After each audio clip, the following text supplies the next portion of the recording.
DeLuca here. Okay, so today I am doing more of the cloudy effect type painting here. These are still basically boulder cells, but it's using these satin enamel paints to get that reaction. It's the cloudy effect because they look like clouds. So these are all custom blended colors and what we are working with today. So this is my base coat slash background color. And it is a mixture of Liquitex Basics, Dioxazine Purple, Artist Loft Ultramarine Blue, and some Titanium White by Liquitex Basics. So that is this color. This color is some of my base color mixed with the Decoart Americana Decor Satin Enamels in pure white. And then this color is the same thing, the base color with the satin enamel pure white and some titanium white because I wanted this to be lighter. This will give more of a 3D effect, having those multiple shades of that color in there. And so these paints are 50% satin enamel and 50% your other paints. Again, this is a custom blend. I cannot tell you exactly how much paint I used to get this exact color. I just kept going until it was the right color that I was looking for, which was kind of an indigo in between purple and blue. This is definitely more on the purple side than the blue, but not fully purple. Not dioxazine purple. And yes, so 50% of the satin enamel, 50% of whatever other paint you're going to be using. You can use this satin enamel to make pretty much any color cell. I mean, almost any color that you add to this, you can get cells with it. And that goes for pretty much all of the satin enamels I've used. Well, I haven't used all of them, but I've used several of them, and they do all sell. But you do have to add another paint to it because these are so matte that they will actually they can crack if you don't add another paint to them. And this color is a mixture of the Decoart Americana Decor Metallics in copper and soft gold. So the copper was too bright and the soft gold wasn't bright enough. So I figured, why not mix them together? I've used them in paintings plenty enough. I know that it makes a beautiful color when they mix. And so this is what we're working with. Consistency wise, this is a 2 on my consistency scale. It does make a mound, but it does disappear pretty darn quickly. And it is coming off of the stick in a nice thin stream. You can see that there. These groovy little spatulas from Fluid Art Company. I love these for mixing my paints. So these paints have been mixed 1 part paint to 2 parts Floetrol. So regardless of how many paints you have mixed in there, just consider that all 1 part paint. So however many paints it takes to get to 1 ounce, then it would be 1 ounce of paint to 2 ounces of Floetrol. And then I take that mixture and add my concoction of 90% water and 10% Floetrol to it until I get the consistency that I'm looking for, which is a 2 on this particular piece. that is what we are working with today.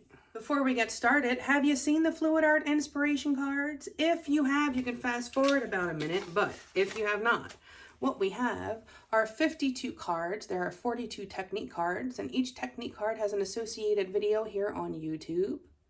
Oh, I have paint on my fingers. This is the painting that is in that video. This box here contains a tip for that particular technique. And then here at the bottom, we have the color palette that was used in that painting. And then these two boxes can be used together as the basis of a 2-color palette, or you can build off of those colors. And there are also 8 bonus color palette cards.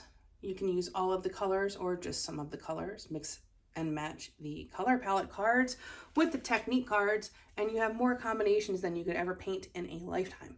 These are available at my website, GinaDeLuca.net, and also on Amazon.com. And if you get them from Amazon, please do leave feedback. It's very helpful to the sellers over there.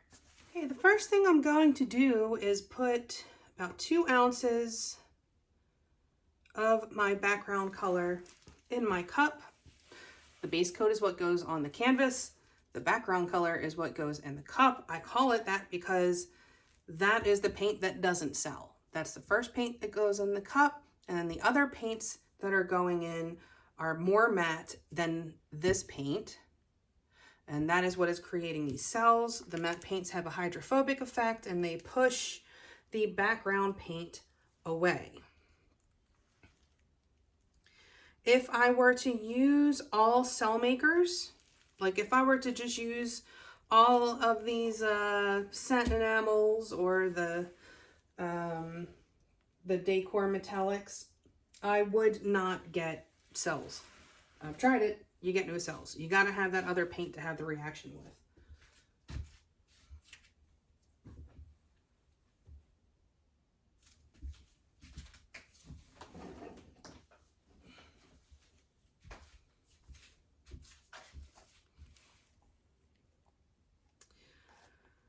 So the reason that I lay down a base coat is so that my poured paints can slide around easily on the canvas and be stretched without rolling over top of itself. We don't want that. That can ruin your composition. You might have something very cool going on the edges, and you will definitely lose that if you do not have paints for it to slide around on.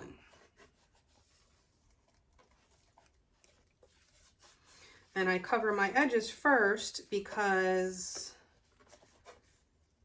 the way that I mix a straight pour to this consistency, particularly with Floetrol,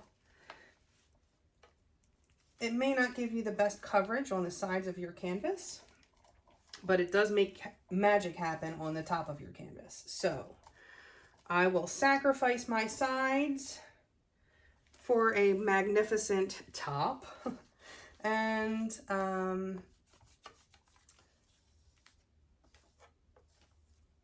just painting them first, it only takes about 2 minutes, and make sure that your sides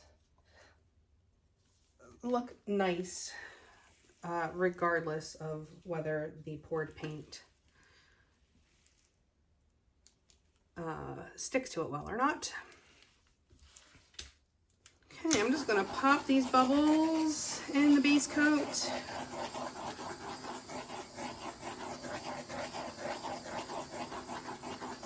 If you don't pop them now, they will come up through your painting later. You don't want that.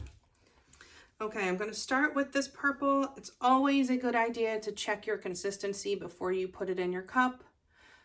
This did thicken up a bit. The sauce may thicken upon standing. Beautiful.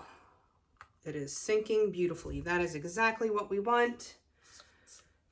I get the best cells when these paints sink, and that sank perfectly.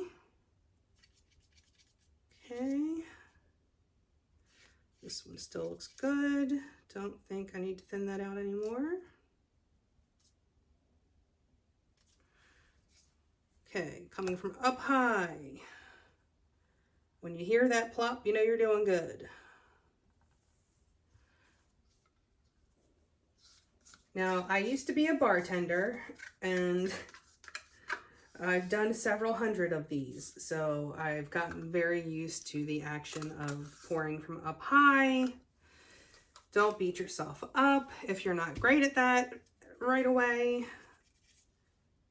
And this color, I just love these two colors blended together. It's going to be perfect with this color combination, I think. I hope. I do believe. Okay.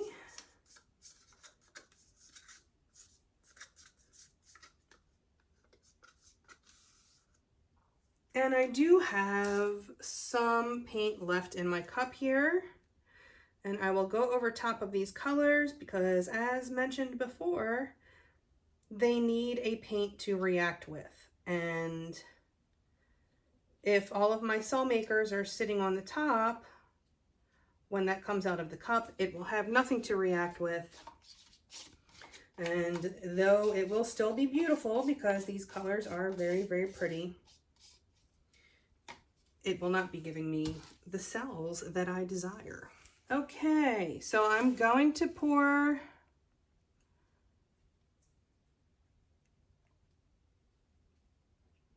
I'm going to go clockwise, and I'm going to pour quickly, spin slowly. And doing my best to find and stay in the center.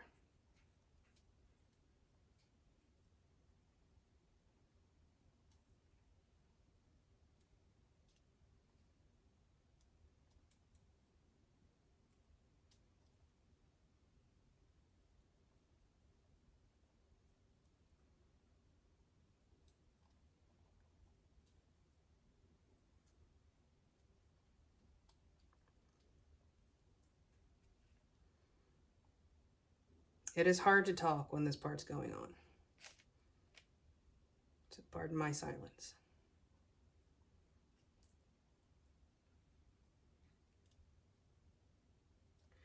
I will get closer to the canvas as I get closer to the bottom of the cup.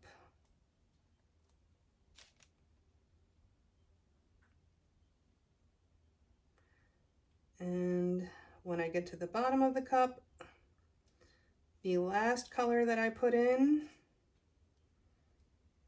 tends to sit at the bottom of the cup. So I try my best to keep going until I get to that.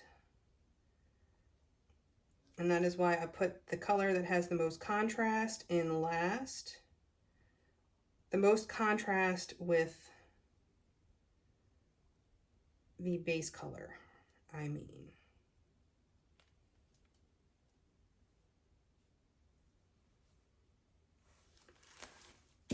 Okay. So basically, the first color and the last color that go in the cup should have the most contrast. That's what I do, and who. Not should. I'm not shoulding on you. I'm just telling you how I do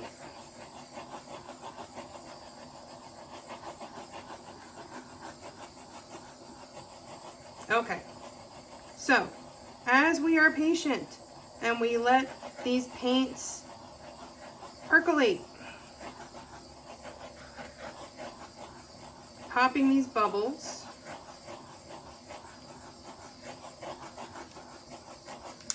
what happens is, hi Bigsby. Bigsby has to say hello on every video now. It's kind of his thing. So as I let these sit and the bubbles come up from the underlying layers. It brings some of the paint with it. And then because those paints have a hydrophobic effect, meaning those paints are pushing away the paints that are in my base color, they will spread out. They will get bigger. And when I spin it and stretch it, then they'll get even bigger. And you'll get these awesome boulder cells. So all of these here, all of these cells here, they'll stretch out and have a very cool 3D effect. And then these ones that are popping up here will probably have more of the cloudy effect going on. But still potential for 3D action. This whole thing will be nothing but cells. There will probably be very little of this background color left. These cells will just keep stretching, and my surface is not level, and so I have to keep moving this so that I keep my center in my center. Normally, I don't want my focal point directly in the center, but with these Fibonacci spiral pours, I do. I want it in the center.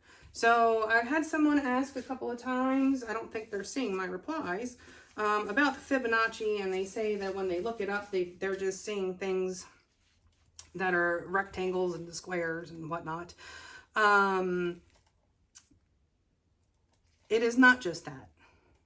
All of the flowers, you know, roses, sunflowers, you know, your succulents. I mean, many things in nature rely on the golden ratio, which is what gives you the Fibonacci spiral. And that is, what is the actual ratio? I think it's like 1 to 1.5-ish. It's somewhere around there. So the idea being, you know, if one portion is 3 petals, then the next one is going to be 1.5 that. So you would have something like that. I don't know. I don't know what the exact number is. I think it's 1.5, but don't hold me to that. But basically, if you look it up and look up Fibonacci in nature, you will see all of the instances of where that shape or that ratio comes into play. The nautilus, you know, like a snail shells fall under that category. There are lots of designs in nature that utilize the golden ratio. Even a human's face, to a degree, you know, relies on the ratios. And like your bottom lip is supposed to be 1.5 times the size of your top lip and stuff like that. Supposed to be, you know.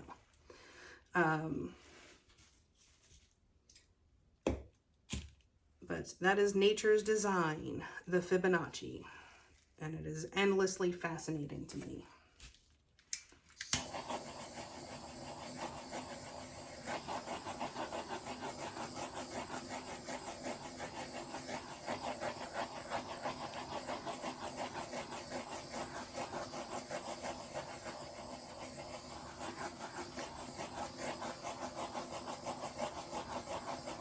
Again, just popping these bubbles, giving them a chance to come up before I spin so I can stretch them out to the max. when I stretch them, they'll get that awesome 3D effect. But if I spin it first and then allow them to come up, then they'll be pretty uniform in shape. I mean, they'll be about like this size, what you're seeing here. But if I let them come up first and then stretch it, they will be all big and puffy and floofy and beautiful.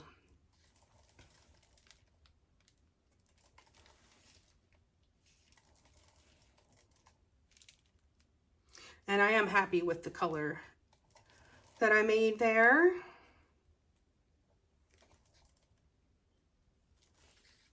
It's a very pretty contrast to it, to that purple. All right. I'm gonna give this a stretch now. I don't have to wait for this to completely fill up. I don't mind if there are some pop-up cells in there, but I do want to give it the most chance possible to stretch out and get those big, juicy cells. So let's give this baby a spin, shall we?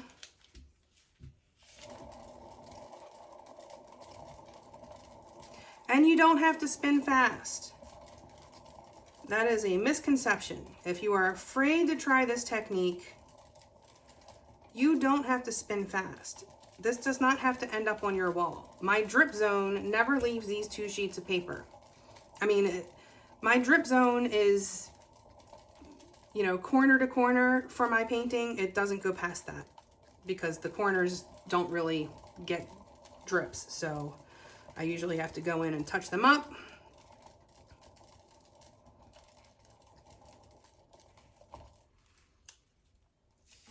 As I will do right now. So there's still a bit of paint left in this cup. I just have to let it come down.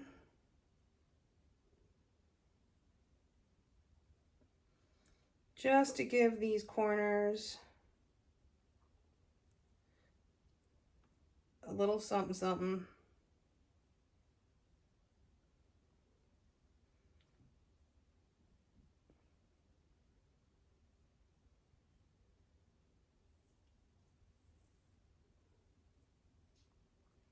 And it doesn't have to be perfect because some of this will still be getting stretched off, but I like to give it as much help as possible.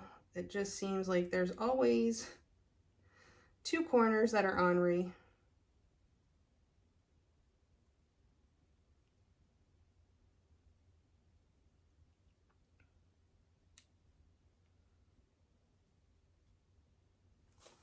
Okay. Just give you a little bit here too. Why not? Just give them all some love. I'm gonna spin it again anyway.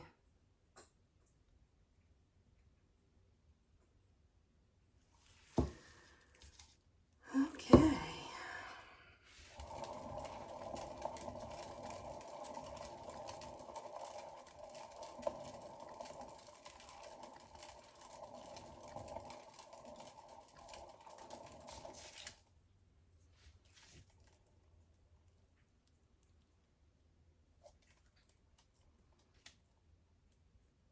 Okay, I don't know if I want to spin this anymore.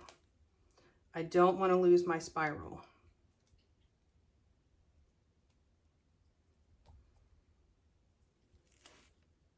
I don't want to lose that gold line right there. So as you can see, you know, what happens in the center is very important. It becomes the whole focal point of this piece. Just that little tiny bit that happens in the center is crucial.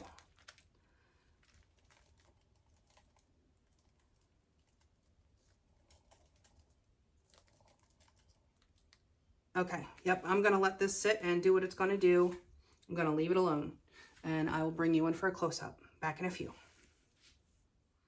Okay, here it is. Looking beautiful. Not mad at this one bit. These colors came out gorgeous.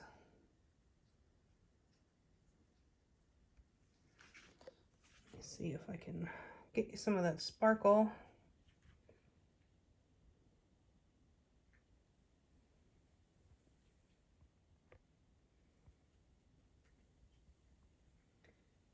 On that center.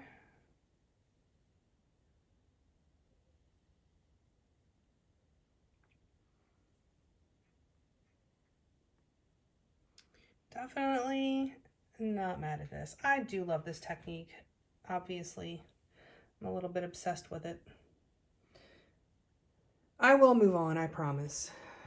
Maybe I'll do something different Sunday. The sides are holding up pretty nicely for a straight pour with Floetrol. And there it is. I can't be mad at this. I mean, it's pretty cool. So there it is. I hope you learned something. I hope you enjoyed. If you did, please do like, share, and subscribe. If you are subscribed and you're not getting notified, make sure you click that bell and say to notify of all. YouTube changed that a while back, and it's probably why like 0.03% of my subscribers are seeing my videos.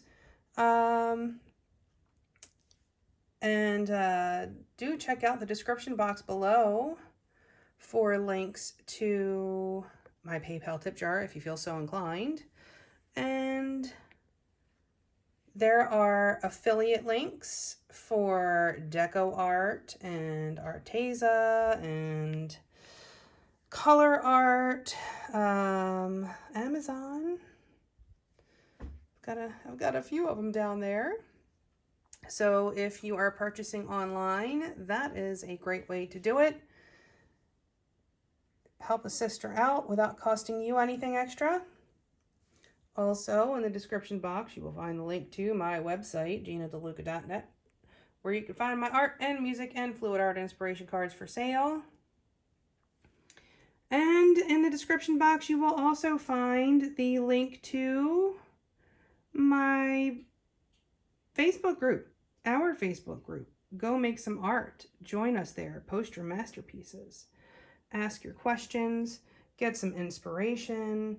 A good time is had by most. It is the internet after all. And I think that's it for me for today. I hope y'all have a beautiful day. Now go make some art.